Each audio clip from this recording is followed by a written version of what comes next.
দেখতে যেমন লোভনীয়, খেতে তেমনই সুস্বাদু। তো চলো তোমার সাথে শেয়ার করি।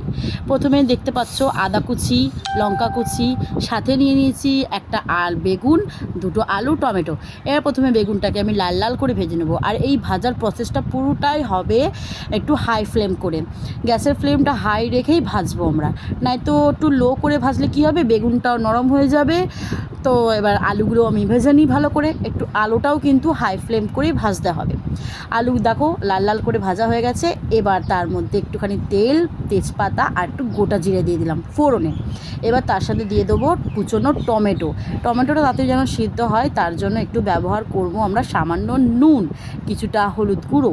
তারপরে আবারও ভালো করে হালকা হাতে নাড়াচাড়া করব। এবার দিয়ে দেবো আদা আর লঙ্কা কুচিটা। আদাটা একটু গ্রেট করে নিয়েছি, তোমরা আদা লঙ্কাটা দুটোই মিক্সিতে বেটে নিতে পারো। তো এরপর ভেজে রাখা আলুটা প্রথমে দিয়ে দেবো। এবার তার সাথে আমি কিছুটা গুঁড়ো মশলা অ্যাড করছি। দিয়ে দিলাম নুন, জিরে গুঁড়ো, হলুদ গুঁড়ো আর একটু লাল লঙ্কার গুঁড়ো, মানে যেটা কালার হয়, কাশ্মীরি রেড চিলি পাউডার। এবার তার সাথে দিয়ে দিলাম অল্প মতো গরম মশলা গুঁড়ো। এবার এই হালকা জল, এইটুকুনি জলটা দিয়েই আমি পুরো রান্নাটা করব। কোনো ধরনের বেশি জল ব্যবহার করব না এখানে। দেখো, আর পুরো রান্নাটাই ঢাকা দিয়ে দিয়ে করবে, একটুখানি জল দিয়ে করবে, একদম নরম হয়ে যাবে। কোনো জিনিসটা যে আধকাচা হয়েছে সেটাও নয়, পুরো নরম হয়ে যাবে।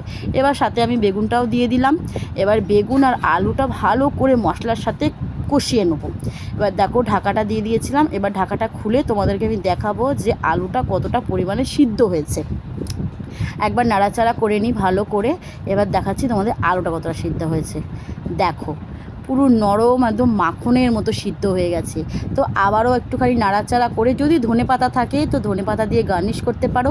এবার আমি পুরো রান্নাটা কমপ্লিট, আমি একটা প্লেটের মধ্যে সার্ভ করে নেব। এই রান্নাটা তুমি রুটি, পরোটা, ভাতের সাথে দুর্দান্ত লাগে খেতে। আর নিরামিষের দিনকে যদি এই পদটা করো আর কিচ্ছু লাগে না। তো আজকের মতো এইটুকুনি, টাটা, দেখা হবে অন্য একটা ভিডিও দিয়ে।